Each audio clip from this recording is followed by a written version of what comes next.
years haven't always been easy, and that as a family we've overcome our share of struggles together.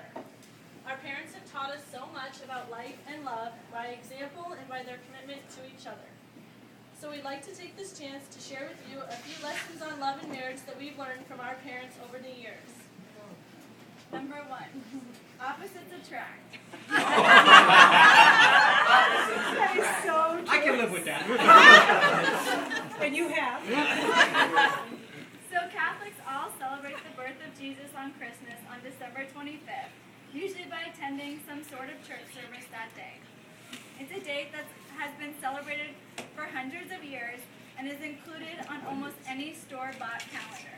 However, it seems no matter how many days in advance my mom informs my dad of the church service time or nags him about how we need to get there early to get a good seat, come the morning of church, Dad will, like clockwork, come waltzing out of the house at least 10 minutes after the time Mom wanted to leave.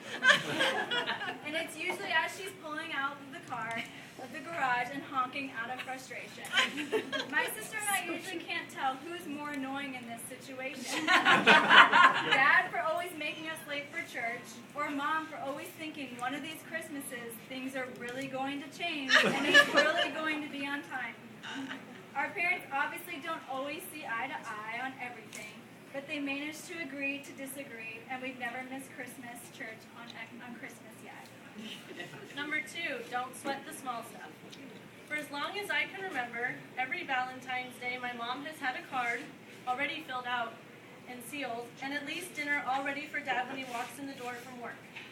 Ironically, that same day, typically around 6:30 after work, my dad makes a speedy stop to see his best friend, Walgreens, where he sifts through the leftover selection of cards to find the usual cute, funny one and cheesy box of chocolates. You might, after 30 years, ask yourself, after all this time, maybe Dad could switch it up a bit. But ask my mom that, and I bet she'd say, who cares? Because there's never been a time in our family's lives when my mom's needed him and he hasn't been right there. Whether it's being her strength as she had to say goodbye to her mom for the last time at a much too early age, or being our family's rock while we buried her dad, our Grandpa Buddy. At the end of the day, we've learned it isn't the most expensive bouquet of flowers or fancy box of chocolates that matters. It's really just being there that counts. My turn. Okay, number 3. Lastly, when the going gets tough, the tough gets stronger.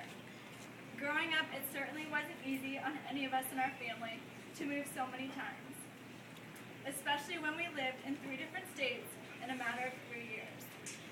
We know the decisions to relocate couldn't have been easy for our parents.